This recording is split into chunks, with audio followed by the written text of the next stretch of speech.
Hello and welcome. It's Mitzi here, and this is the second in a short series of reflections for the NHS South East Leadership Academy.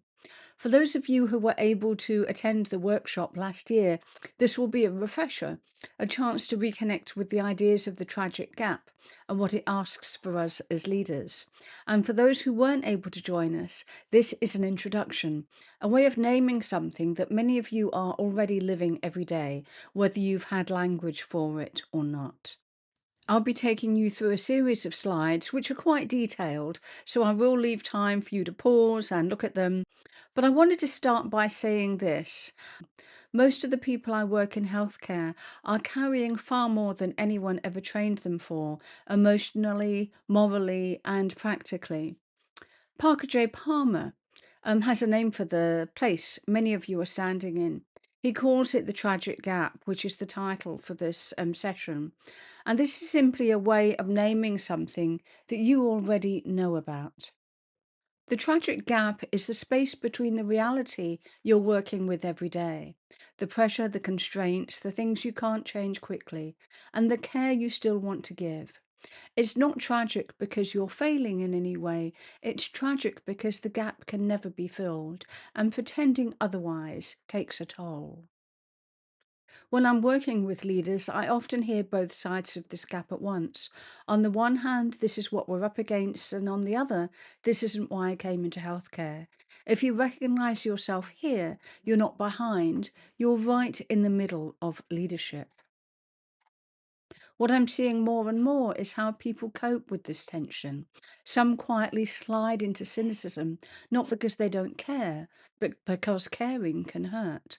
Others push themselves into idealism, working harder, longer, taking on more, hoping that this time it will be enough. Both responses are understandable, and both are exhausting. Cynicism often sounds like realism, but underneath it's usually grief. It's the part of you that once hoped things could be better and got tired of being disappointed. Over time, cynicism can drain your sense that you have any agency at all. Idealism is just as costly, but in a different way. It quietly tells you if I don't give everything, I'm letting people down. And when systems don't shift, they often don't, that disappointment turns inward. I see a lot of very good people blaming themselves for structural problems. And of course, that idealism can sometimes seem almost irrelevant. This idea that everything will get better if we just keep trying, which in turn creates cynicism in the people around you. And Parker J. Palmer offers another way, not opting out, not over functioning, but staying in the middle, holding the tension between what is and what could be. He calls this creative tension. It's uncomfortable, but it's also where integrity lies. Standing in the gap isn't about having the answers.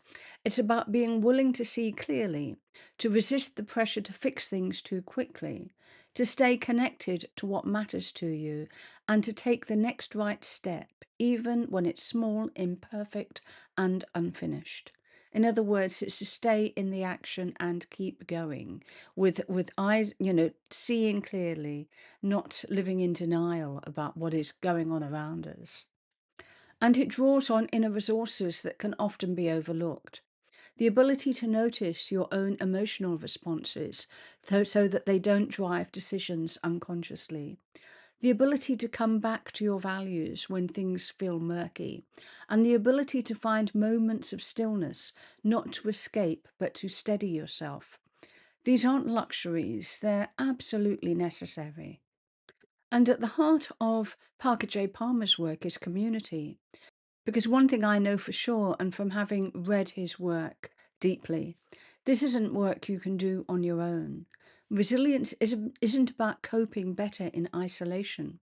What really helps are places where you can think aloud, say the difficult thing, and not be rushed to solutions or judgment. And this is where Nancy Klein's thinking environment comes in. It's a very practical way of creating those conditions where people can think properly again, not being interrupted, not having to be performative, being treated as intelligent and capable, especially when under pressure.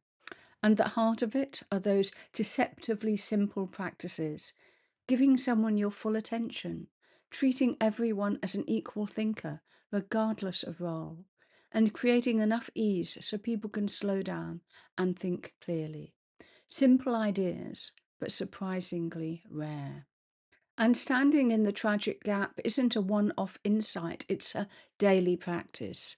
Choosing where to put your attention, finding a few people you can be honest with, creating small pockets of space where better thinking can happen again and again.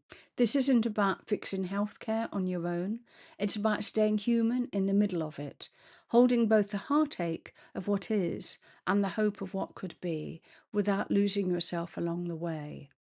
And if you recognize yourself in this, nothing has gone wrong. You're already doing the work of leadership simply by staying present. In the final session in the series, I'll be looking more deeply at the thinking environment and some more of Parker's work that can really help you stay in that middle, stay in community, and keep taking action and being that leader that we need in these challenging times. Thank you.